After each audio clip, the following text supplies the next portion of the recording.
Babo Kabalen. Kumusta kayo po? My name is Louie and welcome to Where in Pampanga, where we help businesses promote their products and services to our Where in Pampanga community. For today's vlog, we would like to thank our partner business hailing from Santa Ana, Pampanga. Pangalan po ng business nila, Yeobo. Actually, it's a term of endearment ng mga Koreans, which means honey, darling, love, parang ganon. So, what a great name, no? Showing the love for Korean food, as well as, yung passion natin for just the love of food, just the love of eating. So, on our table, guys, ang pinadala po sa atin, 3 pans of Korean dishes. Let's start from my right. Meron po tayong 3 flavors of chicken wings dito. So, meron po tayong Korean spicy wings, as well as honey lemon, and the third one is soy garlic. Now, in the middle, you might probably recognize or notice it, no? Ito po ang kanilang Japchae. The size is actually medium-sized pan, similar to the size of the third one, which is the Cheesy Beef Samgyup Tray. So it's a Samgyupsal in a tray. I think this is the counterpart of the Japanese mga sushi pans. Mga ganyan. And then lastly, for our dessert, so nagpadala po sila ng mga red velvet crinkles. Alright, so let me start with the chicken wings. I'm gonna go first with Korean spicy wings.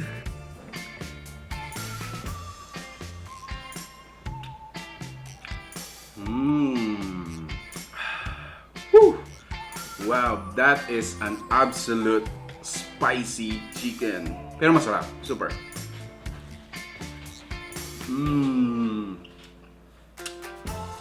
Finger licking good. Alright, so next I'm gonna try is their Japchae, or otherwise known as the glass noodles. So in it, you have your noodles, sesame seed, you have your, I think these are flavored pork. Tender. And then, meron tayong egg roll on top. Alright. Ooh, that's a long noodle.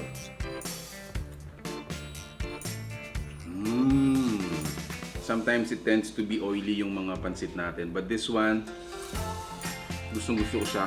It's not oily.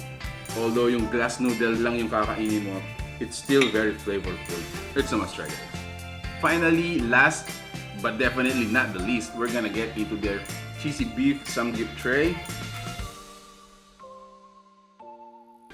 Wow, so check this out, guys! Grabe, all the way from top to bottom, you can almost see the Samgyupsal sauce. It's very juicy. I don't know how to describe it, guys, pero let's just taste it without the nori first.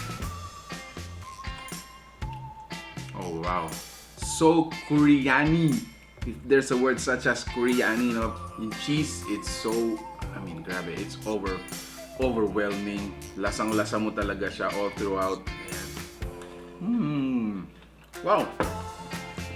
Oh man, that is absolutely cheesy. Sobrang cheesy. Now what we're gonna do next is we're gonna wrap our Samgyupsal tray sa nori wrapper natin. On top is there, the chili sauce.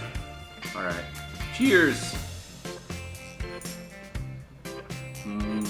Wow! Grabe! What can I say? It's very impressive na they can come up with this such an amazing and delicious food.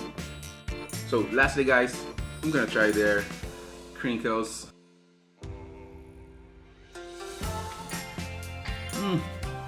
Wow, the impression just got even better. Akala ko kanina medyo matigas siya, pero really, it's velvety. Sarap din nung ano niya. I think this is a vanilla filling, if I'm not mistaken now.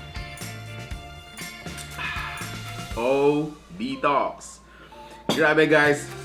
Once again, I am really thankful and I am impressed with Yeobo for sending us such an amazing food.